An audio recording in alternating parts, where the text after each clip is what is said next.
Assalamualaikum warahmatullahi wabarakatuh. Perkenalkan, nama saya Ahmad Basyiri Muslim. Di sini saya akan menjelaskan tentang aliran pendidikan. Pendidikan itu pasti punya aliran, karena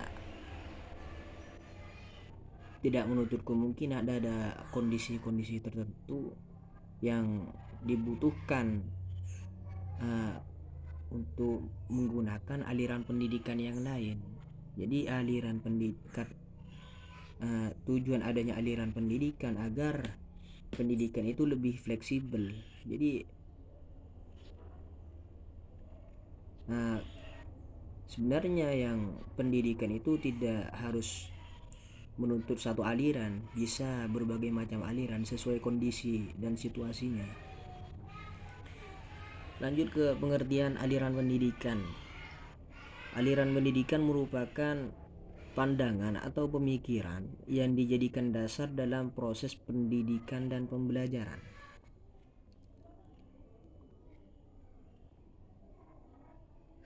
Jadi merupakan pemikiran atau landasan dalam proses pembelajaran. Itu yang disebut dengan aliran pendidikan. Tujuannya ada 3: menentukan arah pendidikan. Arah pendidikannya itu mau kemana. Yang kedua, membantu guru memilih metode. Dengan aliran pendidikan yang berbeda, maka metodenya juga berbeda juga, tergantung aliran pendidikannya. Yang ketiga adalah memahami cara belajar siswa. Jadi tujuan aliran pendidikan juga memahami cara belajar siswa. Apakah siswa itu menggunakan audio atau visual atau auditori visual, bisa kita ketahui dengan aliran pendidikan. Kemudian ada aliran klasik. Aliran klasik ini bisa disebut dengan aliran kuno. Guru sebagai pusat pembelajaran, siswa mendengar dan mencatat. Yang ketiga, menekankan hafalan disiplin. Jadi aliran klasik itu ada 3 poin. 1. Guru sebagai pusat pembelajaran. Guru menerangkan di depan, siswa di belakang itu mendengarkan ataupun mencatat yang perlu dicatat. Dan aliran klasik ini menekankan hafalan dan disiplin.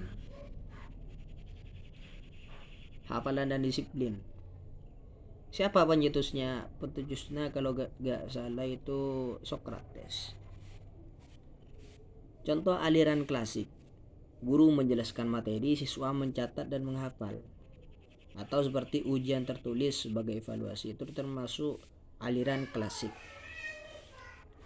Apakah masih ada sekarang? Masih ada, tapi juga ada beberapa aliran yang lebih bagus dari aliran klasik. Ada aliran modern. Siswa sebagai pusat pembelajaran. Yang kedua, siswa aktif bertanya dan berdiskusi. Yang ketiga, guru sebagai pembimbing. Kalau di aliran klasik itu guru yang menjadi pusat pembelajaran, tapi kalau di aliran modern, siswa yang menjadi pusat pembelajaran. Siswa lebih aktif bertanya, artinya tidak pasif, dan lebih aktif berdiskusi. Guru itu hanya sebagai pembimbing atau pemberi rangsangan untuk siswa itu belajar. Contoh aliran modern seperti diskusi kelompok, ini kan sudah ada sekarang. Berarti pendidikan sekarang itu mencampur beberapa aliran-aliran, bukan cuma satu aliran. Semakin banyak dicampur alirannya, maka semakin baik. Presentasi siswa itu termasuk aliran modern. Yang ketiga, pembelajaran berbasis proyek, ini juga termasuk aliran modern. Yang ketiga adalah aliran progresivisme. Artinya siswa belajar melalui pengalaman, mengaitkan pelajaran dengan kehidupan nyata. Siswa aktif mencoba. Artinya aliran ketiga ini lebih menekankan pada praktek. Jadi siswa tidak hanya diberi sebuah materi, tapi siswa juga diajak untuk mempraktekkan materi yang sudah diperoleh.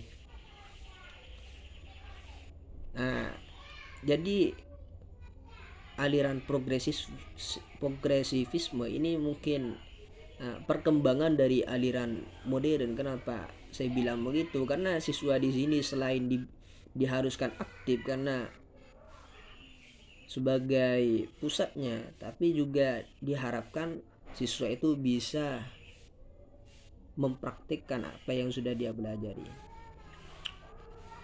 Contohnya praktek langsung materi wudhu, misalnya kalau wudhu materinya wudhu, bagaimana siswa ingin tahu terhadap wudhu? Ya kita sediakan air atau ember agar siswa mudah mempraktekkan, atau dibuat video dulu kemudian disuruh praktekkan.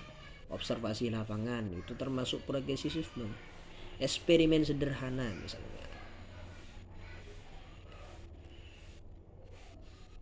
Ini perbandingannya dari aliran klasik, modern, dan progresif.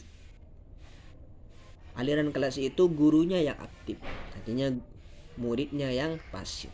Kalau modern, siswanya yang aktif, gurunya cuman si pembuat rangsangan, si pembuat stimulus untuk siswa belajar, pembimbing lah. Kalau progresif itu menekankan pada pengalaman nyata, sehingga murid itu diharapkan mempunyai pengalaman langsung, tidak hanya sebuah materi kosong. Kesimpulannya, setiap aliran punya kelebihan dan guru dapat menyesuaikan dengan kondisi siswa. Guru yang baik, guru yang mampu menggunakan aliran yang dibutuhkannya pada kondisi-kondisi tertentu. Mungkin ini presentasi dari saya, kurang lebihnya mohon maaf. Wassalamualaikum warahmatullahi wabarakatuh.